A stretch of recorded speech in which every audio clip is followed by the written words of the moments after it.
ನಮಸ್ಕಾರ ವೀಕ್ಷಕರೇ, 30 ಜಿಲ್ಲೆ 30 ಸುದ್ದಿಗೆ ಸ್ವಾಗತ. ನಾನು ಪೃಥ್ವಿರಾಜ್ ಹಾರ್ನಹಳ್ಳಿ, ನನ್ನ ಜೊತೆ ಇದ್ದಾರೆ ನಾನು ನವಿತಾ ಜೈನ್.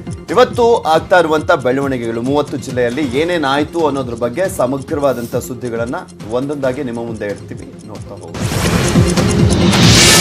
ನಿನ್ನೆ ಫ್ರೀಡಂ ಪಾರ್ಕ್ ನಲ್ಲಿ ಅಮೂಲ್ಯ ಇಂದು ಟೌನ್ ಹಾಲ್ ನಲ್ಲಿ ಆರುದ್ರ ಎಂಬ ಯುವತಿ ಪಾಕಿಸ್ತಾನ ಪರ ಘೋಷಣೆಯನ್ನ ಕೂಗಿದ್ದಾಳೆ. ಅಮೂಲ್ಯ ವಿರುದ್ಧ ಪ್ರತಿಭಟನೆ ವೇಳೆನೆ ಮತ್ತೆ ಪಾಕ್ ಪರ ಘೋಷಣೆಯನ್ನ ಕೂಗಲಾಗಿದೆ.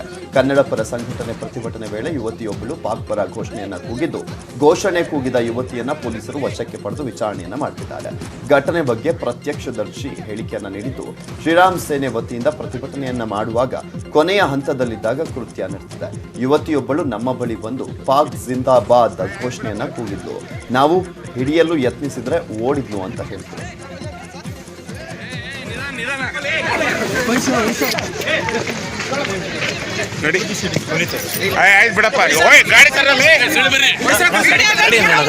ಒಟ್ಟಾಗೆ ನಿಂತ್ಕೊಂಡು ಇದು ಮಾಡ್ತಿದ್ದೋ, ಸಡನ್ ಆಗಿ ಇಲ್ಲಿ ಬಂದು ನೋಡಿ, ಜಾಗದಲ್ಲಿ ನೋಡಿ, ಇಲ್ಲಿ ಬಂದು ನಿಂತ್ಕೊಂಡ್ಬಿಟ್ಟು ಪಾಕಿಸ್ತಾನ್ ಜಿಂದಾಬಾದ್ ಅಂತ ಕೂಗ್ತಿದ್ದಾಳೆ ಅವಳು. ಒಟ್ಟಾಗೆ ನಿಂತ್ಕೊಂಡು ಇದು ಮಾಡ್ತಿದ್ದ.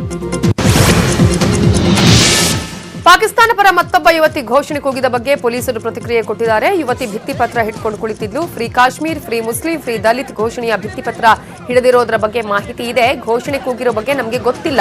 ಪೊಲೀಸ್ ಠಾಣೆಗೆ ಕರೆದೊಯ್ದು ವಿಚಾರಣೆ ಮಾಡ್ತಾ ಇದ್ದೇವೆ. ದೃಶ್ಯಾವಳಿಗಳನ್ನ ನೋಡಿಕೊಂಡು ಕ್ರಮ ಕೈಗೊಳ್ತೇವೆ. ಇನ್ನು ಆಕೆಯ ಮೇಲೆ ಯಾವುದೇ ಹಲ್ಲೆ ನಡೆದಿಲ್ಲ. ಪೊಲೀಸರು ರಕ್ಷಣೆ ಮಾಡಿ ಆಕೆಯನ್ನ ಕರೆದೊಯ್ದಿದ್ದಾರೆ ಅಂತ ಡಿಸಿಪಿ ಚೇತನ್ ಸಿಂಗ್ ರಾಥೋಡ್ ಹೇಳಿಕೆ ಕೊಟ್ಟಿದ್ದಾರೆ. ಯುವತಿಯನ್ನ ಅಜ್ಞಾತ ಸ್ಥಳದಲ್ಲಿ ವಿಚಾರಣೆ ಮಾಡಲಾಗ್ತಾ ಇದೆ. ಎಲ್ಲಾ ಮಾಹಿತಿಗಳನ್ನು ಕಲೆ ಹಾಕ್ತಿದೀವಿ ಅಂತ ಬೆಂಗಳೂರು ಪೊಲೀಸ್ ಕಮಿಷನರ್ ಭಾಸ್ಕರ್ ರಾವ್ ಹೇಳಿಕೆ ಕೊಟ್ಟಿದ್ದಾರೆ.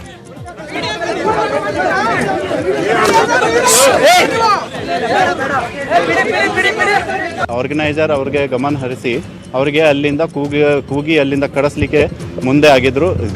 ಗಲಾಟೆ ಆಗಬಾರ್ದು, ಅದಕ್ಕೆ ನಮ್ಮ ಪೊಲೀಸರು ಹೋಗಿ ಅಲ್ಲಿ ಮಧ್ಯಪ್ರವೇಶ ಮಾಡಿ ಆ ಹುಡುಗಿಗೆ ಇಲ್ಲಿಂದ ನಮ್ಮ ಜೀಪ್ನಲ್ಲಿ ಕರ್ಕೊಂಡು ಹೋಗಿ organise people asked her to go from there, and then the crowd gathered and we had to rescue that girl, and she has now been taken into our custody, or rather we for her own safety. Town hall ಮುಂದೆ ರಾದ್ದಾಂತ ಮಾಡಿಕೊಂಡಿರುವಂತಹ Arudra graphic designer Shriram ಸೇನೆ ಪ್ರತಿಭಟನೆ ವೇಳೆ ಆರುದ್ರ ಬಂದಿದ್ದಾದ್ರೂ ಹೇಗೆ ಅನ್ನೋ ಬಗ್ಗೆ ಪ್ರತಿಭಟನೆ ಆಯೋಜಕರಲ್ಲೂ ಕೂಡ ಇನ್ನೂ ಗೊಂದಲ. ಹಾಗಾಗಿ ಆರುದ್ರ ವಿರುದ್ಧ ದೂರನ್ನ ಪ್ರತಿಭಟನಾ ಆಯೋಜಕರು ನಿರ್ಧರಿಸಿದ್ದಾರೆ. ಎಸ್ಜೆ ಪಾರ್ಕ್ ಪೊಲೀಸ್ ಠಾಣೆಯಲ್ಲಿ ಯುವತಿ ವಿರುದ್ಧ ದೂರು ನೀಡಲಿಕ್ಕೆ ಸಿದ್ಧತೆಯನ್ನ ನಡೆಸಿದ್ದಾರೆ.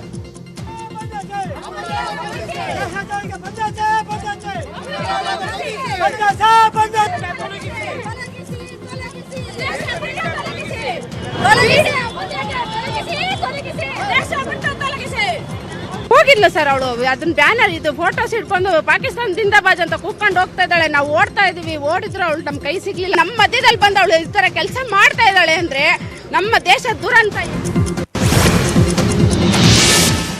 ಪಾಕಿಸ್ತಾನ ಪರ ಘೋಷಣೆ ಕೂಗಿದ ಅಮೂಲ್ಯ ವಿರುದ್ಧ ಸಿಎಂ ಬಿಎಸ್ವೈ ಕಿಡಿಕಾರಿದ್ರು. ಮೈಸೂರಲ್ಲಿ ಮಾತನಾಡಿದ ಸಿಎಂ ಯಡಿಯೂರಪ್ಪ, ಶಾಂತಿ ಸುವ್ಯವಸ್ಥೆ ಹಾಳು ಮಾಡುವ ಷಡ್ಯಂತ್ರವನ್ನ ಮಾಡ್ತಿದ್ದಾರೆ. ಈಕೆಗೆ ನಕ್ಸಲ್ ಜೊತೆ ಸಂಬಂಧ ಇತ್ತು ಅನ್ನೋದು ಸಾಬೀತಾಗಿದೆ. ಇಂತಹ ಬೆಂಬಲಿಸುವ ಸಂಘಟನೆಗಳನ್ನ ಕೊನೆಯಾಗಿಸಬೇಕು. ಈ ಹೇಳಿಕೆಗೆ ಪ್ರೇರಣೆ ಕೊಟ್ಟವರು ಯಾರು ಅನ್ನೋದು ತನಿಖೆಯಾಗ್ತಾ ಇದೆ. ಈ ಬಗ್ಗೆ ಶೀಘ್ರವೇ ಕ್ರಮ ಕೈಗೊಳ್ಳಲಾಗುವುದು ಅಂತ ಹೇಳಿದ್ರು. ಈ ಸಂಘಟನೆ ಯಾರು ಹಿಂದೆ ಇದ್ದಾರೆ, ಅವ್ರ ಮೇಲೆ ಸರಿಯಾದ ಕ್ರಮ ತಗೊಂಡು ತನಿಖೆ ಮಾಡಿದ್ರೆ ಅವಳಿಗೆ ಆ ರೀತಿ ಪ್ರೇರಣೆ ಕೊಡ್ತಿರೋರು ಯಾರು ಅನ್ನೋದು ಗೊತ್ತಾಗುತ್ತೆ. ಹಿಂದೆ ನಕ್ಸಲ್ಸ್ ಜೊತೆಗೆ ಅವಳ ಸಂಬಂಧ ಇತ್ತು ಅನ್ನುವಂಥದ್ದು ಸಹ ಸಾಬೀತಾಗಿದೆ. ಪಾಕ್ ಪರ ಹೇಳಿಕೆ ನೀಡಿದ ಅಮೂಲ್ಯ ವಿರುದ್ಧ ಬಿಜೆಪಿ ನಾಯಕರು ಕಿಡಿಕಾರಿದ್ದಾರೆ. ಗದಗ್ನಲ್ಲಿ ಮಾತನಾಡಿದಂತ ಗೋವಿಂದ ಕಾರಜೋಳ, ಪಾಕಿಸ್ತಾನ ಪರ ಜಿಂದಾಬಾದ್ ಘೋಷಣೆ ಕೂಗುವುದು ತಪ್ಪು. ಸಂವಿಧಾನದ ಅಡಿ ದೇಶ ಪ್ರೇಮ ಬೆಳೆಸಿಕೊಳ್ಬೇಕು. ತಿಳುವಳಿಕೆ ಇಲ್ಲದಂತ ಹುಡುಗಿಯಿಂದ ಹೀಗಾಗಿರ್ಬೋದು. ಕಾನೂನು ರೀತಿ ಕಠಿಣ ಕ್ರಮ ಕೈಗೊಳ್ಳುತ್ತೇವೆ ಅಂತ ಹೇಳಿದ್ರು. ಇನ್ನು ಸಚಿವ ಬಿಸಿ ಪಾಟೀಲ್ ಮಾತನಾಡಿ, ಕಾನೂನಿನ ದೃಷ್ಟಿಯಿಂದ ಆ ರೀತಿ ಹೇಳಿಕೆ ತಪ್ಪು. ಇದು ದೇಶದ್ರೋಹದ ಕೆಲಸ. ಕೆಲವರು ಯುವಕರನ್ನ ಪ್ರಚೋದಿಸುತ್ತಿದ್ದಾರೆ ಅಂತ ಆಕ್ರೋಶವನ್ನ ಹೊರಹಾಕಿದ್ರು.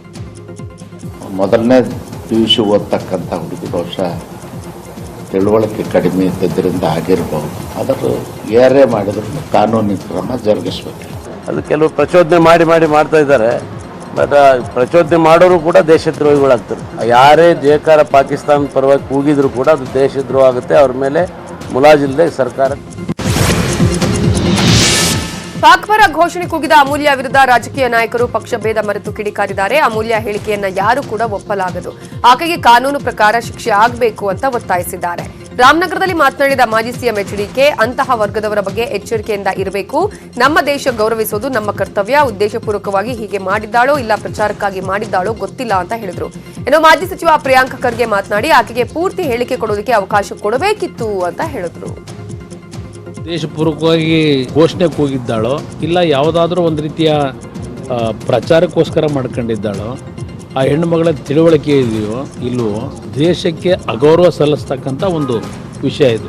The police did not allow her to complete the sentence that she intended to say, but I'm not sure what she wanted to convey. So let give her an opportunity to convey what she wants. ಅಮೂಲ್ಯ ಘೋಷಣೆ ಖಂಡಿಸಿ ಮಾಜಿ CM Siddaramaiah ಟ್ವೀಟ್ನಲ್ಲಿ ಕಿಡಿಕಾರಿದ್ದಾರೆ. ಪಾಕ್ ಪರ ಘೋಷಣೆ ಕೂಗಿದ್ದು ಖಂಡನೀಯ. ಪೊಲೀಸರು ಸರಿಯಾದಂತಹ ತನಿಖೆಯನ್ನು ನಡೆಸಬೇಕು, ತನ್ನ ತಪ್ಪಿನ ಅರಿವಾಗುವಂತಹ ಶಿಕ್ಷೆ ನೀಡಬೇಕು ಅಂತ ಹೇಳಿದ್ರು. ಇನ್ನು ಕೇಂದ್ರ ಸಚಿವ ಡಿ.ವಿ. ಸದಾನಂದ ಗೌಡ ಸಹ ಟ್ವೀಟ್ ಮಾಡಿದ್ದು, ಸಿಎ ವಿರುದ್ಧ ರ್ಯಾಲಿಗಳು ಭಾರತದ ವಿರುದ್ಧದ ರ್ಯಾಲಿಗಳಾಗ್ತಾ ಇದಾವೆ. ಅಮೂಲ್ಯ ಹೇಳಿಕೆ ನೀಡಿದ್ದಾಳೆ ಅಷ್ಟೇ, ಆದರೆ ಆಕೆ ಹಿಂದೆ ಬೇರೆಯವರೇ ಇದ್ದಾರೆ. ಈ ಬಗ್ಗೆ ತನಿಖೆ ಆಗಬೇಕು ಅಂತ ಟ್ವೀಟ್ ಮಾಡಿದ್ದಾರೆ. ನಿನ್ನೆ ಪಾಕ್ ಪರ ಘೋಷಣೆ ಕೂಗಿ ಸುದ್ದಿ ಮಾಡಿದ್ದ ಅಮೂಲ್ಯ ಕೋಲಾರದಲ್ಲೂ ಪಾಕ್ ಪರ ಘೋಷಣೆ ಕೂಗಿದ್ದಾಳೆ. ಫೆಬ್ರವರಿ 16ರಂದು ಕಾಶ್ಮೀರಿ ವಿದ್ಯಾರ್ಥಿಗಳ ಪರ ಮಾತಾಡಿದ ಅಮೂಲ್ಯ ಪಾಕ್ ಪರ ಘೋಷಣೆ ಕೂಗಿದ್ದಾಳೆ. ಹುಬ್ಬಳ್ಳಿಯಲ್ಲಿ ಘೋಷಣೆ ಕೂಗಿದ್ದ ವಿದ್ಯಾರ್ಥಿಗಳ ಪರ ಮಾತಾಡಿದ ಅಮೂಲ್ಯ ಸಿಟ್ಟು ನೋವಿನಿಂದ ಘೋಷಣೆ ಹಾಕಿರಬಹುದು. ಕಾಶ್ಮೀರಿಗಳು ಭಾರತಕ್ಕೆ ಸೇರ್ಬೇಕಾ ಪಾಕ್ಗೆ ಸೇರ್ಬೇಕಾ ಅನ್ನುವ ಆಯ್ಕೆ ಇದೆ, ಅದನ್ನ ತೀರ್ಮಾನಿಸುವ ಹಕ್ಕು ಅವರಿಗಿದೆ ಅನ್ನುವಂತ ಹೇಳಿಕೆಯನ್ನ ಕೊಟ್ಟಿದ್ಲು. ನಮ್ಮ ಭಾಗ ಅಂತ ಅವರನ್ನ ಬಂಧನಕ್ಕೆ ಒಳಪಡಿಸುತ್ತೆ. ಈಗ ನಾನು ನನ್ನ ಅಪ್ಪ ಅಮ್ಮನ ಮಗಳು, ಹೌದಾ, ನನ್ನ ಅಪ್ಪ ಅಮ್ಮನ ಮಗಳು, ಯಾರೋ ಮೂರನೇ ವ್ಯಕ್ತಿ ಬಂದು ಇವ್ರು ನನ್ನ ಮಗಳು ಅಂತ ನನ್ನ ಎಳ್ಕೊಂಡು ಹೋದ್ರೆ ನಾನು ಸುಮ್ನೆ ಇರ್ತೀನಾ? ಈ 3 ಕಾಶ್ಮೀರಿ ವಿದ್ಯಾರ್ಥಿಗಳು ಏನ್ ಮಾಡಿದ್ರು? ಅವರು ಸಿಟ್ಟಿನಲ್ಲಿ ಮಾಡಿದ್ರು, ಅವರು ಬೇಜಾರ್ನಲ್ಲಿ ಮಾಡಿದ್ರು. ಅವರ ಜನರ ಮೇಲೆ ಏನು ಶೋಷಣೆ ಆಗ್ತಾ ಇದೆ ಅದರ ವಿರುದ್ಧ ಅವರು ಮಾತಾಡಿದ್ರು. ಅದಕ್ಕೆ ಅವರು ಪಾಕಿಸ್ತಾನ್ ಜಿಂದಾಬಾದ್ ಅಂದ್ರು. ಪಾಕಿಸ್ತಾನ್ ಪಾಕ್ ಪರ ಘೋಷಣೆ ಕೂಗಿ ಸಿಕ್ಕಿಬಿದ್ದಿರುವಂತ ಅಮೂಲ್ಯ ಪರ ತಂದೆ ಓಸ್ವಾಲ್ಡ್ ನರೋನಾ ಕ್ಷಮೆ ಯಾಚಿಸಿದ್ದಾರೆ. ಚಿಕ್ಕಮಗಳೂರಿನಲ್ಲಿ ಮಾತನಾಡಿದಂತ ನರೋನಾ, ಮಗಳ ಕೃತ್ಯ ಅಕ್ಷಮ್ಯ ಅಪರಾಧ, ಅವಳ ತಪ್ಪಿಗೆ ಭಾರತೀಯರಲ್ಲಿ ಕ್ಷಮೆ ಕೇಳ್ತೇನೆ.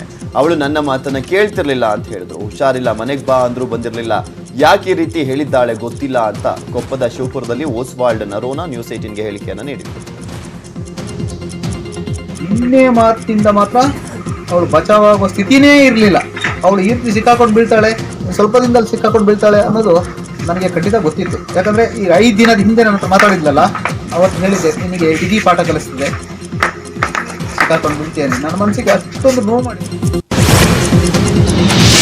ಪಾಕ್ ಪರ ಅಮೂಲ್ಯ ಘೋಷಣೆ ಪ್ರಕರಣಕ್ಕೆ ಸಂಬಂಧಪಟ್ಟಂತೆ ಆಯೋಜಕ ಇಮ್ರಾನ್ ಪಾಷಾ ಸ್ಪಷ್ಟನೆ ಕೊಟ್ಟಿದ್ದಾರೆ. ನಾನು ಅಮೂಲ್ಯಳನ್ನ ಧರಣಿಗೆ ಆಹ್ವಾನಿಸಿಲ್ಲ, ಬೇರೆ ಯಾರು ಕರೆದಿದ್ದಾರೋ ಗೊತ್ತಿಲ್ಲ. ಸಿಎಎ ವಿರೋಧಿ ಸಭೆ ಎಲ್ಲೇ ನಡೆದ್ರೂ ಅಮೂಲ್ಯ ಹೋಗ್ತಾಳೆ, ಹೀಗಾಗಿ ಆಕೆಯನ್ನ ಕಾರ್ಯಕರ್ತರು ವೇದಿಕೆಗೆ ಕರೆತರ್ತಾರೆ. ಇಂತಹ ದೇಶದ್ರೋಹಿಗಳಿಗೆ ಯಾರು ವೇದಿಕೆ ಕೊಡಲ್ಲ, ನಾನೇ ಪೊಲೀಸರಿಗೆ ದೂರು ಕೊಡ್ತೇನೆ. ಅಮೂಲ್ಯ ಘೋಷಣೆ ಬಗ್ಗೆ ತನಿಖೆ ಆಗಬೇಕು ಅಂದಿದ್ದಾರೆ. ಅಮೂಲ್ಯ ಹೇಗೆ ಬಂತು ಅಂತ ಒಂದು ಪ್ರಶ್ನೆ, ವಿತೌಟ್ ಅವರ್ ಇನ್ಫಾರ್ಮೇಷನ್, ವಿತೌಟ್ ನಮ್ಮದು ಒಂದು ಇನ್ವಿಟೇಷನ್. ನಾನಂತೂ ಅಮೂಲ್ಯಗೆ ಇನ್ವೈಟ್ ಮಾಡಿಲ್ಲ, ನಾನು ಯಾರಿಗೂ ಹೇಳಿಲ್ಲ ಅಮೂಲ್ಯ ಬರ್ತಾ ಇದ್ದಾಳೆ ಅಂತ, ಯಾಕಂದ್ರೆ ನನಗೆ ಗೊತ್ತಿಲ್ಲ ಅಲ್ವಾ. ಅಮೂಲ್ಯ ದೇಶದ್ರೋಹಿ ಹೇಳಿಕೆಗೆ ಕೃಷಿಕ ಎಂಬಾತ ಫೇಸ್ಬುಕ್ನಲ್ಲಿ ಸಾಥ್ ನೀಡಿದ್ದಾನೆ. ಕಲ್ಕುಳಿ ವಿಠಲ್ ಹೆಗ್ಡೆಯ ಪುತ್ರ ಕೃಷಿಕರಿಂದ ವಿವಾದಿತ ಪೋಸ್ಟ್ ಅನ್ನು ಹಾಕಲಾಗಿದೆ. ಬೇರೊಂದು ದೇಶಕ್ಕೆ ಜಯವಾಗಲಿ ಎನ್ನುವುದು ಅಪರಾಧನಾ? ಯಾವ ಕಾನೂನು ಇದು ಅಪರಾಧ ಅಂತ ಹೇಳ್ತದೆ ಎಂದು ಫೇಸ್ಬುಕ್ನಲ್ಲಿ ವಿವಾದಿತ ಪೋಸ್ಟ್ ಅನ್ನು ಹಾಕಿದ್ದಾನೆ ಇವನು. ಕೃಷಿಕ ಪೋಸ್ಟ್ಗೆ ಆಕ್ರೋಶಗೊಂಡಂತ ಯುವಕರು ಆತನನ್ನ ತರಾಟೆಗೆ ತೆಗೆದುಕೊಂಡಿದ್ದಾರೆ. ಹುಚ್ಚ, ಲೂಸು ಅಂತೆಲ್ಲ ಕಮೆಂಟ್ ಅನ್ನ ಮಾಡ್ತಾ ಇದ್ದಾರೆ. ದೇಶದ್ರೋಹಿ ಅಮೂಲ್ಯ ವಿರುದ್ಧ ಯಾದಗಿರಿ ಮೂಲದ ಯೋಧ ಆಕ್ರೋಶ ಹೊರಹಾಕಿದ್ದಾನೆ. ಮಧ್ಯಪ್ರದೇಶದಲ್ಲಿ ಕರ್ತವ್ಯ ನಿರ್ವಹಿಸ್ತಾ ಇರುವ ಯೋಧ ಸೆಲ್ಫಿ ವಿಡಿಯೋ ಮಾಡಿ ಕಿಡಿಕಾರಿದ್ದಾರೆ. ಗಡಿಯಲ್ಲಿ ಪ್ರಾಣದ ಹಂಗು ತೊರೆದು ಹೋರಾಡ್ತೇವೆ, ಅದು ದೇಶದ ಒಳಗಡೆ ಇರುವವರು ಈ ರೀತಿಯ ವಿಕೃತ ಮನಸ್ಸಿನವರಾಗಿದ್ದಾರೆ ಅಂತ ಯೋಧ ದೇವೇಂದ್ರಪ್ಪ ಆಕ್ರೋಶವನ್ನ ಹೊರಹಾಕಿದ್ದಾರೆ. ನಮ್ಮ ದೇಶದಲ್ಲಿ ಕೆಲವೊಂದು ವಿಕೃತ ಮನಸ್ಸಿನವರಿದ್ದಾರೆ. ಅದು ಎಕ್ಸಾಂಪಲ್ ಅಮೂಲ್ಯ ಅನ್ನಂಥವ್ರು. ಇಂಥವ್ರನ್ನ ಸಮಾಜದಲ್ಲಿ ಆಗಲಿ ಅಥವಾ ದೇಶದಲ್ಲಾಗಲಿ ಬೆಳೆಯಕ್ಕೆ ಬಿಡದೇ ಇರತಕ್ಕಂಥ ಕೆಲಸ ಸಮಾಜದ್ದು.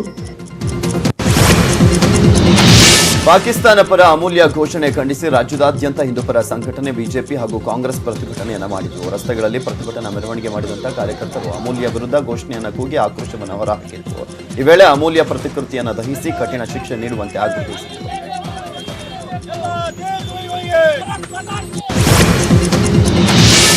ಬಿಜೆಪಿಗೆ ಜನ ಬಡಿಗೆ ತೆಗೆದುಕೊಂಡು ಹೊಡಿತಾರೆ ಅನ್ನುವ ಸಿದ್ದು ಹೇಳಿಕೆಗೆ ಸಿಎಂ ಬಿಎಸ್ ಯಡಿಯೂರಪ್ಪ ತಿರುಗೇಟು ಕೊಟ್ಟರು. ಸಿದ್ದರಾಮಯ್ಯನವರು 5 ವರ್ಷ ಆಡಳಿತ ಮಾಡಿದ್ರು, ಕುಮಾರಸ್ವಾಮಿ 1.5 ವರ್ಷ ಆಡಳಿತ ಮಾಡಿದ್ರು. ನಿಮ್ಮ ಆಡಳಿತದಲ್ಲಿ ನೀವು ಏನ್ ಮಾಡಿದ್ರಿ ಅಂತ ಪ್ರಶ್ನೆ ಮಾಡಿದ್ರು. ನಾನು ಅಧಿಕಾರಕ್ಕೆ ಬಂದು 6 ತಿಂಗಳಾಯ್ತು. ಒಮ್ಮೆ ಅವರು ಮಾಡಿದ ಕೆಲಸ ಮೆಲುಕು ಹಾಕಿದ್ರೆ ಜನ ಯಾರಿಗೆ ಬಡಿದೆ ತಗೊಂಡು ಹೊಡಿತಾರೆ ಗೊತ್ತಾಗುತ್ತೆ. ಇನ್ನು 6 ತಿಂಗಳಲ್ಲಿ ನಮ್ಮ ಆಡಳಿತ ಹೇಗಿರಲಿದೆ ಅಂತ ಅವ್ರಿಗೆ ಗೊತ್ತಾಗುತ್ತೆ. 6 ತಿಂಗಳಲ್ಲಿ ಸಿದ್ದರಾಮಯ್ಯನವರ ಬಣ್ಣ ಬಯಲು ಮಾಡ್ತೀನಿ ಅಂತ ಸಿದ್ದರಾಮಯ್ಯ ವಿರುದ್ಧ ಬಿಎಸ್ವೈ ಕಿಡಿಕಾರಿದರು. ಸಿದ್ದರಾಮಯ್ಯನವರು ಕೇಳ್ತಾನೆ, ನೀವು 5 ವರ್ಷ ಮುಖ್ಯಮಂತ್ರಿಗಳಾಗಿದ್ದರೆ, 1.5 ವರ್ಷ ಕುಮಾರಸ್ವಾಮಿ ಅವರು ಮುಖ್ಯಮಂತ್ರಿಗಳಾಗಿದ್ದರು, ನೀವೇನು ಮಾಡಿದ್ರಿ? ಯಡಿಯೂರಪ್ಪ ಒಂದು 6 ತಿಂಗಳಾಗಿಲ್ಲ ನನ್ನ ಕಡೆ ಬೆಟ್ ಮಾಡಿ ತೋರಿಸೋದಕ್ಕಿಂತ ನಿಮ್ಮ ಕಾಲದಲ್ಲಿ ಏನು ನೀವು ಮಾಡಿದಿರಿ ಅಂತ ನಾವು ವಾಪಸ್ ತಿರುಗಿ ನೋಡಿದ್ರೆ ಆವಾಗ ಜನ ಬಡಿಗೆ ತೊಗೊಂಡು ನಿಮಗೆ ಬೆನ್ನತ್ತಾರೋ ನಮಗೆ ಬೆನ್ನತ್ತಾರೋ ಅಂತ ಗೊತ್ತಾಗುತ್ತೆ. ಇದೇ ಫೆಬ್ರವರಿ 27ರಂದು ಸಿಎಂ ಬಿಎಸ್ವೈಗೆ 77ನೇ ಹುಟ್ಟುಹಬ್ಬ. ಈ ಹಿನ್ನೆಲೆಯಲ್ಲಿ ಸಿದ್ದರಾಮಯ್ಯನವರ ನಿವಾಸಕ್ಕೆ ವಿಜಯೇಂದ್ರ ಭೇಟಿ ನೀಡಿ ಕಾರ್ಯಕ್ರಮಕ್ಕೆ ಆಹ್ವಾನಿಸಿದರು. ಸಿದ್ದರಾಮಯ್ಯ ನಿವಾಸಕ್ಕೆ ಬಂದಂತ ವಿಜಯೇಂದ್ರ ಕಾರ್ಯಕ್ರಮಕ್ಕೆ ತಪ್ಪದೆ ಬರಬೇಕು ಅಂತ ವಿಪಕ್ಷ ನಾಯಕರಿಗೆ ಆಹ್ವಾನವನ್ನು ನೀಡಿದರು. ಈ ಬಾರಿ ಯಡಿಯೂರಪ್ಪನವರ 77ನೇ ಹುಟ್ಟುಹಬ್ಬ ಹಿನ್ನೆಲೆಯಲ್ಲಿ ಭರ್ಜರಿಯಾಗಿ ಆಚರಿಸಲಿಕ್ಕೆ ಬಿಜೆಪಿ ಹಾಗೂ ಕಾರ್ಯಕರ್ತರು ಮುಂದಾಗಿದ್ದಾರೆ. ಮಾಜಿ ಸಿಎಂ ಎಚ್ಡಿ ಕುಮಾರಸ್ವಾಮಿ ಪುತ್ರ ನಿಖಿಲ್ ಮದುವೆಗೆ ದಿನಗಣನೆ ಆರಂಭ ಆಗಿದ್ದು ಸಿದ್ಧತೆಗಳು ಭರ್ಜರಿಯಿಂದ ಸಾಗ್ತಾ ಇವೆ. ರಾಮನಗರ ಚನ್ನಪಟ್ಟಣ ಮಧ್ಯ ಇರುವ ಅರ್ಚಕರಹಳ್ಳಿ ಬಳಿ ಮದುವೆ ನಡೆಯಲಿದೆ. ಮದುವೆ ನಡೆಯುವ ಜಾಗದಲ್ಲಿ ಭೂಮಿ ಪೂಜೆ ನೆರವೇರಿಸಲಾಯಿತು. ಭೂಮಿ ಪೂಜೆಯಲ್ಲಿ ರೇವತಿ ತಂದೆ ಮಂಜುನಾಥ್, ತಾಯಿ ಶ್ರೀದೇವಿ, ತಂಗಿ ಪೂಜೆಯಲ್ಲಿ ಭಾಗಿಯಾದರು. ಏಪ್ರಿಲ್ 17ರಂದು ಮಗ ನಿಖಿಲ್ ಮದುವೆ ನಡೆಯಲಿದೆ. ಹೀಗಾಗಿ ಮದುವೆಗೆ ಯಾವುದೇ ವಿಘ್ನ ಬರಬಾರದು ಅಂತ ಹೇಳಿ ಗಣ ಹೋಮ ಪೂಜೆಯನ್ನ ಮಾಡಿಸಿದ್ದಾರೆ. ಇನ್ನು ರಿಸೆಪ್ಷನ್ ಬಗ್ಗೆ ಯಾವುದೇ ನಿರ್ಧಾರ ಮಾಡಿಲ್ಲ. ರಿಸೆಪ್ಷನ್ಗೆ ಗಣ್ಯರು ಬರುವ ಹಿನ್ನೆಲೆಯಲ್ಲಿ ಬೆಂಗಳೂರಲ್ಲಿ ಆರತಕ್ಷತೆ ಮಾಡುವ ಬಗ್ಗೆ ನಿರ್ಧಾರ ಮಾಡಲಾಗ್ತಿದೆ ಅಂತ ಎಚ್ಡಿ ಕುಮಾರಸ್ವಾಮಿ ತಿಳಿಸಿದ್ದಾರೆ.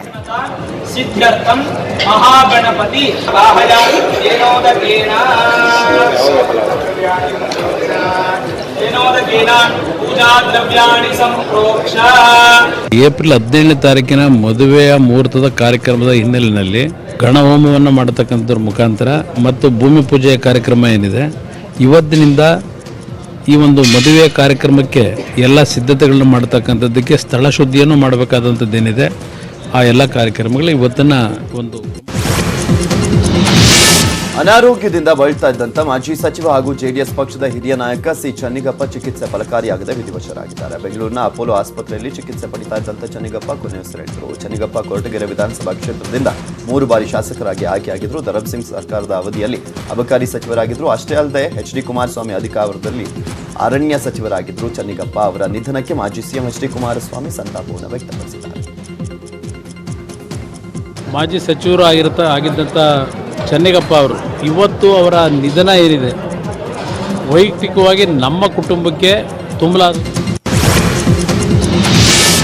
ಯಾರೂ ಇಲ್ಲದ ವೇಳೆ ವಿದ್ಯಾರ್ಥಿ ಮನೆಗೆ ಹೋಗಿದ್ದಕ್ಕೆ ಬಿಇಒ ಮೇಲೆ 6 ಮಂದಿ ಹಲ್ಲೆಯನ್ನ ಮಾಡಿದ್ದಾರೆ. ಗದಗ ಜಿಲ್ಲೆ ಮುಂಡರಗಿಯಲ್ಲಿ ಘಟನೆ ನಡೆದಿದ್ದು, ಶಾಲೆಗೆ ಮುಂಡರಗಿ ಬಿಇಒ ಭೇಟಿ ಕೊಟ್ಟಾಗ ಮನೆಗೆ ಬರುವಂತೆ ವಿದ್ಯಾರ್ಥಿನಿ ಆಹ್ವಾನ ಕೊಟ್ಟಿದ್ದಾಳೆ. ಅದರಂತೆ ಬಿಇಒ ಹಳ್ಳಿಗುಡಿ ಮನೆಗೆ ಹೋಗಿದ್ದಾರೆ. ಆದರೆ ಯಾರೂ ಇಲ್ಲದ ವೇಳೆ ಮನೆಗೆ ಯಾಕೆ ಬಂದೆ ಅಂತ ಹೇಳಿ 6 ಮಂದಿಯ ಗುಂಪೊಂದು ಬಿಇಒ ಮೇಲೆ ಹಲ್ಲೆ ನಡೆಸಿದೆ. ಘಟನೆಯಲ್ಲಿ ಮುಂಡರಗಿಯ ಬಿಇಒ ಗಾಯಗೊಂಡು ಆಸ್ಪತ್ರೆಗೆ ದಾಖಲಾಗಿದ್ದಾರೆ. ಮುಂಡರಗಿ ಪೊಲೀಸರು ಪ್ರಕರಣ ದಾಖಲಿಸಿಕೊಂಡು ಇದರ ತನಿಖೆಯನ್ನ ಮಾಡ್ತಿದ್ದಾರೆ. ಚಾಮರಾಜನಗರದಲ್ಲಿ ಬಿಸಿಯೂಟ ಆಹಾರ ಸಾಮಗ್ರಿ ಅಕ್ರಮ ಸಾಗಾಟ ಪತ್ತೆಯಾಗಿದೆ. ಆಹಾರ ಸಾಮಗ್ರಿಯನ್ನು ಅಕ್ರಮವಾಗಿ ಸಾಗಾಟ ಮಾಡುತ್ತಿರುವುದು ವಿಡಿಯೋ ಮೂಲಕ ಸಾಬೀತಾದಂತಹ ಹಿನ್ನೆಲೆಯಲ್ಲಿ ಪ್ರಭಾರ ಮುಖ್ಯ ಶಿಕ್ಷಕ ಕೆ ನಂದೀಶ್ರನ್ನ ಅಮಾನತು ಮಾಡಿ ಕೊಳ್ಳೇಗಾಲ ಬಿಇಒ ಚಂದ್ರ ಪಾಟೀಲ್ ಆದೇಶವನ್ನು ಹೊರಡಿಸಿದ್ದಾರೆ. ವಿಡಿಯೋ ದೃಶ್ಯಾವಳಿ ಆಧರಿಸಿ ವಿಚಾರಣೆ ನಡೀತಾ ಇದ್ದು, ಕಳೆದ ಕೆಲ ದಿನಗಳಿಂದ ಆಹಾರ ಸಾಮಗ್ರಿ ಕಳ್ಳ ಸಾಗಾಟವಾಗ್ತಿರುವುದರ ಬಗ್ಗೆ ಕೇಳಿ ಬಂದಿತ್ತು. ಇನ್ನು ಈ ಬಗ್ಗೆ ವಿಡಿಯೋ ವೈರಲ್ ಆದ ಹಿನ್ನೆಲೆ ಬಿಇಒ ಕ್ರಮ ಕೈಗೊಂಡಿದ್ದಾರೆ. ಗದಗದಲ್ಲಿ ಲಿಂಗ ದೀಕ್ಷೆ ಪಡೆದ ಮುಸ್ಲಿಂ ಯುವಕ ಭಾವೈಕ್ಯತೆಯ ಯಾತ್ರೆ ಮಾಡುತ್ತಿದ್ದಾನೆ. ಗದಗ ಜಿಲ್ಲೆಯ ರೋಣ ತಾಲೂಕಿನ ಅಸೂಟಿ ಗ್ರಾಮದಲ್ಲಿ ಲಿಂಗ ದೀಕ್ಷೆ ಪಡೆದ ಮುಸ್ಲಿಂ ಯುವಕ ಮುನ್ನಾ ಈಗ ದಿವಾನ್ ಶರೀಫ್ ಮುಲ್ಲಾ ಆಗಿ ಪರಿವರ್ತನೆಯಾಗಿದ್ದಾರೆ. ದಿವಾನ್ ಶರೀಫ್ಗೆ ಖಜೂರಿ ಮಠದ ಶ್ರೀ ಮುರುಘರಾಜೇಂದ್ರ ಕೋರಣೇಶ್ವರ ಶಿವಯೋಗಿಗಳು ಲಿಂಗ ದೀಕ್ಷೆ ಕೊಟ್ಟರು. ಶರೀಫ್ ಅವರನ್ನ ಅಸೂಟಿ ಗ್ರಾಮದ ಮುರುಘರಾಜೇಂದ್ರ ಕೋರಣೇಶ್ವರ ಶಾಂತಿಧಾಮಕ್ಕೆ ಉತ್ತರಾಧಿಕಾರಿಯನ್ನಾಗಿ ನೇಮಿಸಲಾಗಿದೆ. ಅಸೂಟಿ ಗ್ರಾಮದಲ್ಲಿ ಮುಸ್ಲಿಂ ಹಾಗೂ ಹಿಂದೂ ಭಕ್ತರಿಂದ ದಿವಾನ್ ಶರೀಫ್ ಮುಲ್ಲಾ ಸ್ವಾಮೀಜಿಗೆ ಪಾದಪೂಜೆಯನ್ನ ಮಾಡಲಾಯಿತು. ಭಾರತಕ್ಕೆ ಅಮೆರಿಕದ ಅಧ್ಯಕ್ಷ ಟ್ರಂಪ್ ಪ್ರವಾಸ ವಿರೋಧಿಸಿ ರಾಯಚೂರಿನ ಸಿಂಧನೂರಲ್ಲಿ ಪ್ರತಿಭಟನೆ ನಡೆಯಿತು. ಗೋ ಬ್ಯಾಕ್ ಟ್ರಂಪ್ ಅಂತ ಘೋಷಣೆ ಕೂಗಿದ್ರು ಪ್ರತಿಭಟನಾಕಾರರು. ಗಾಂಧಿ ವೃತ್ತದಲ್ಲಿ ಟ್ರಂಪ್ ಪ್ರತಿಕೃತಿ ದಹಿಸಿ ಆಕ್ರೋಶ ವ್ಯಕ್ತಪಡಿಸಿದ್ರು. ಟ್ರಂಪ್ ಭಾರತಕ್ಕೆ ಭೇಟಿ ಮಾಡುವಂತಹ ಸಮಯದಲ್ಲಿ ಹೈನುಗಾರಿಕೆ, ಕೋಳಿ ಮಾಂಸ ಮತ್ತು ಆಟೋಮೊಬೈಲ್ ಒಪ್ಪಂದ ಆಗಲಿವೆ. ಇದರಿಂದ ರೈತರು ಮತ್ತು ಭಾರತದ ಅರ್ಥವ್ಯವಸ್ಥೆಗೆ ವಿರೋಧಿಯಾಗಿದೆ. ಇದು ಈ ಒಪ್ಪಂದವನ್ನ ಕೈಬಿಡಬೇಕು ಅಂತ ಹೇಳಿ ಒತ್ತಾಯಿಸಿ ಗೋ ಬ್ಯಾಕ್ ಟ್ರಂಪ್ ಅನ್ನುವ ಘೋಷಣೆಯನ್ನ ಕೂಗಲಾಯಿತು. ಮಂಡ್ಯದಲ್ಲಿ ಪತ್ತೆಯಾದಂತಹ ಅಪರಿಚಿತ ಮಹಿಳೆ ಶವವನ್ನು ನಾಯಿಗಳು ಎಳೆದಾಡಿವೆ. ಮಂಡ್ಯ ತಾಲೂಕಿನ ಹೆಮ್ಮಿಗೆ ಗ್ರಾಮದಲ್ಲಿ ಒಂದು ಘಟನೆ ನಡೆದಿದ್ದು, ರಸ್ತೆಯಲ್ಲಿ ಮಾನವ ದೇಹದ ಭಾಗಗಳನ್ನು ಬೀದಿ ನಾಯಿಗಳು ಎಳೆದಾಡಿವೆ. ನಾಯಿಗಳು ಮಹಿಳೆಯ ಶವದ ಕೈಕಾಲನ್ನು ಕಿತ್ತು ಎಳೆದಾಡುವಾಗ ಪ್ರಕರಣ ಬೆಳಕಿಗೆ ಬಂದಿದೆ. ನಾಯಿ ಮರಿಗೆ ಬೆಕ್ಕು ಹಾಲು ಕುಡಿಸ್ತಾ ಇರುವ ವಿಚಿತ್ರ ಘಟನೆ ಬಳ್ಳಾರಿಯ ಸಂಡೂರು ತಾಲೂಕಿನ ನಾಗೇನಹಳ್ಳಿ ಗ್ರಾಮದಲ್ಲಿ ನಡೆದಿದೆ. ತನ್ನ 3 ಬೆಕ್ಕಿನ ಮರಿಯ ಜೊತೆ ನಾಯಿ ಮರಿಗೆ ಬೆಕ್ಕೊಂದು ಹಾಲು ಕುಡಿಸ್ತಾ ಇದೆ. ಮನೆಯ ಅಟ್ಟದ ಮೇಲೆ ಮರಿಗಳಿಗೆ ಬೆಕ್ಕು ಜನ್ಮ ಕೊಟ್ಟಿತ್ತು. ಈ ವೇಳೆ ಬೆಕ್ಕಿನ ಮರಿಗಳ ಜೊತೆ ನಾಯಿ ಮರಿಯೂ ಸೇರಿಕೊಂಡಿದೆ. ನಾಯಿ ಮರಿಯನ್ನ ತನ್ನದೇ ಮರಿ ಅಂತ ಅಂದುಕೊಂಡ ಬೆಕ್ಕು ಹಾಲನ್ನ ಕುಡಿಸ್ತಾ ಇದೆ ಅಂತ ಮನೆಯವರು ತಿಳಿಸಿದ್ದಾರೆ. ರಾಯಚೂರಲ್ಲಿ ಮಹಾಶಿವರಾತ್ರಿ ಹಬ್ಬದ ಸಂಭ್ರಮ ಮನೆ ಮಾಡಿತ್ತು. ಮಹಾಶಿವರಾತ್ರಿ ಹಿನ್ನೆಲೆಯಲ್ಲಿ ಬೆಳಗ್ಗೆಯಿಂದಲೇ ಶಿವಭಕ್ತರು ಸರತಿ ಸಾಲಿನಲ್ಲಿ ನಿಂತು ದೇವರ ದರ್ಶನವನ್ನ ಪಡೆದರು. ರಾಯಚೂರಿನ ಚಂದ್ರಮೌಳೇಶ್ವರ ದೇವಸ್ಥಾನದಲ್ಲಿ ಭಕ್ತಾದಿಗಳು ವಿಶೇಷ ಪೂಜೆಯನ್ನು ಸಲ್ಲಿಸಿದರು. ಚಂದ್ರಮೌಳೇಶ್ವರನಿಗೆ ವಿಶೇಷವಾಗಿ ಅಲಂಕಾರವನ್ನು ಮಾಡಲಾಗಿತ್ತು. ಸಂಜೆವರೆಗೂ ಕೂಡ ಶಿವನ ದರ್ಶನ ಪಡೆಯಲಿಕ್ಕೆ ಭಕ್ತಾದಿಗಳಿಗೆ ಅವಕಾಶವನ್ನು ಕಲ್ಪಿಸಲಾಗಿದೆ.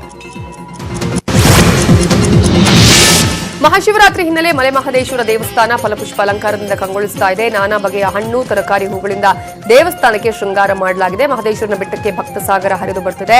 ಮುಂಜಾನೆ 3 ಗಂಟೆಯಿಂದಲೇ ಪೂಜಾ ಕೈಂಕರ್ಯ ನಡೀತಾ ಇದೆ. ರುದ್ರಾಭಿಷೇಕ, ಕ್ಷೀರಾಭಿಷೇಕ, ಶತಬಿಲ್ವಾರ್ಚನೆ ನಡೀತಾ ಇದೆ. ಬೆಳಗ್ಗೆಯಿಂದಲೇ ಮಹದೇಶ್ವರನ ಭಕ್ತರು ಸಾಲುಗಟ್ಟಿ ದರ್ಶನವನ್ನ ಪಡಿತಾ ಇದ್ದಾರೆ. ನಮಃ ಶಿವಾಯ, ನಮಃ ಶಿವಾಯ, ಓಂ ನಮಃ ಶಿವಾಯ. ಬಾಗಲಕೋಟೆ ನಗರದ ಸತ್ಯಂ ಶಿವಂ ಸುಂದರಂ ದೇಗುಲದಲ್ಲಿ ವಿಶೇಷ ಪೂಜಾ ಕೈಂಕರ್ಯ ನಡೆಯಿತು. ಮಹಾಶಿವರಾತ್ರಿ ಹಿನ್ನೆಲೆ ಶಿವ ದೇಗುಲದಲ್ಲಿ ಹೂವಿನಿಂದ ಸಿಂಗಾರ ಮಾಡಲಾಗಿತ್ತು. ಶಿವಲಿಂಗಕ್ಕೆ ರುದ್ರಾಭಿಷೇಕ, ಕ್ಷೀರಾಭಿಷೇಕ, ಬಿಲ್ವಾರ್ಚನೆ ಸಮರ್ಪಿಸಲಾಯಿತು. ಮಹಾಶಿವರಾತ್ರಿ ಸಂಭ್ರಮ ಎಲ್ಲೆಡೆ ಮನೆ ಮಾಡಿತ್ತು. ಭಕ್ತರು ಸರತಿ ಸಾಲಲ್ಲಿ ನಿಂತು ಶಿವನ ದರ್ಶನವನ್ನ ಪಡಿತಾ ಇದ್ದಾರೆ. ಇಂದು ಶಿವರಾತ್ರಿ ಹಿನ್ನೆಲೆಯಲ್ಲಿ ಮೈಸೂರಿನ ಅರಮನೆಯ ತ್ರಿನೇಶ್ವರ ಸ್ವಾಮಿ ದೇಗುಲದಲ್ಲಿ ವಿಶೇಷ ಪೂಜೆ ನಡೆಯಿತು. ತ್ರಿನೇಶ್ವರನಿಗೆ ಚಿನ್ನದ ಕೊಳಗ ಧಾರಣೆ ಮಾಡಲಾಯಿತು. ಪಂಚಾಮೃತ, ಮಹಾನ್ಯಾಸ ಪೂರ್ವಕ ಏಕವಾಹ ಹಣ್ಣುಗಳಿಂದ ಅಭಿಷೇಕವನ್ನು ಮಾಡಲಾಯಿತು. ವರ್ಷಕ್ಕೊಂದು ಬಾರಿ ಮಾತ್ರ ಚಿನ್ನದ ಮುಖವಾಡವನ್ನು ಧರಿಸಿ ದೇವರಿಗೆ ಪೂಜೆಯನ್ನು ಮಾಡುವಂಥ ಸಂಪ್ರದಾಯವಿದೆ. ಶ್ರೀಕಂಠದತ್ತ ನರಸಿಂಹರಾಜ ಒಡೆಯರ್ ಹುಟ್ಟಿದ ದಿನದಂದು ದೇವಸ್ಥಾನಕ್ಕೆ ಚಿನ್ನದ ಕೊಳಗವನ್ನು ನೀಡಲಾಗಿತ್ತು. ಚಿನ್ನದ ಕೊಳಗ 11 kg ತೂಕವಿದೆ.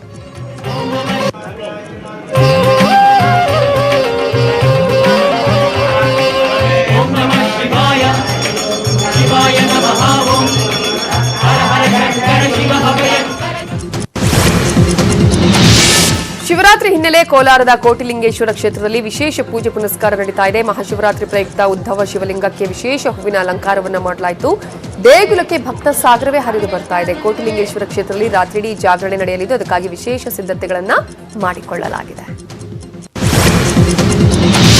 ನಂಜನಗೂಡಿನಲ್ಲಿ ಗೋಳೂರು ಗ್ರಾಮದಲ್ಲಿ ವಿಶಿಷ್ಟ ಮಾರಿ ಹಬ್ಬ ನಡೆಯಿತು. ಹಬ್ಬದಲ್ಲಿ ಬಿದಿರಿನ ಕಂಬ ಏರಿ ಅವಾಚ್ಯ ಶಬ್ದದಿಂದ ನಿಂದಿಸುವಂತ ಸಂಪ್ರದಾಯವಿದೆ. ಗ್ರಾಮದ ಯುವಕರು ಒಳ ಉಡುಪಿನಲ್ಲಿ ನಿಂತು ಅವಾಚ್ಯ ಶಬ್ದಗಳಿಂದ ನಿಂದಿಸುವಂತ ವಿಶಿಷ್ಟ ಸಂಪ್ರದಾಯ ಮಾರಿ ಹಬ್ಬದಲ್ಲಿದೆ. ಹಬ್ಬದಲ್ಲಿ ಬೆತ್ತಲಾದಂಥ ವ್ಯಕ್ತಿಯನ್ನು ನೋಡಿದರೆ ಸಂತಾನ ಪ್ರಾಪ್ತಿ ಹಾಗೂ ಮದುವೆ ಆಗದ ಅವಿವಾಹಿತರಿಗೆ ಕಂಕಣ ಭಾಗ್ಯ ಒಲಿಯುತ್ತೆ ಎಂಬ ನಂಬಿಕೆ ಗ್ರಾಮಸ್ಥರಿಗಿದೆ.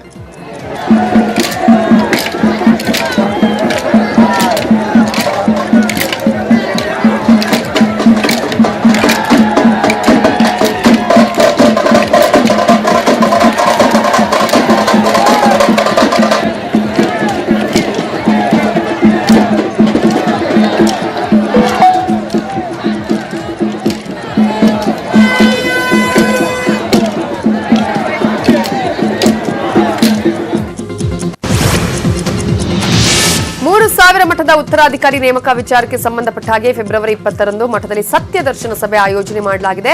ಬಾಲೆಹೊಸೂರಿನ ದಿಂಗಾಲೇಶ್ವರ ಸ್ವಾಮೀಜಿ ನೇತೃತ್ವದಲ್ಲಿ ಹುಬ್ಬಳ್ಳಿಯ 3000 ಮಠದಲ್ಲಿ ಸಭೆಯನ್ನ ನಡೆಸಲಾಗುತ್ತೆ. ದಿಂಗಾಲೇಶ್ವರ ಸ್ವಾಮೀಜಿಯನ್ನ ಉತ್ತರಾಧಿಕಾರಿಯನ್ನಾಗಿ ನೇಮಿಸಿದ್ದ ಮೂಜಾಗು ಸ್ವಾಮೀಜಿ ಈಗ ಉಲ್ಟಾ ಹೊಡೆದಿದ್ದಾರೆ.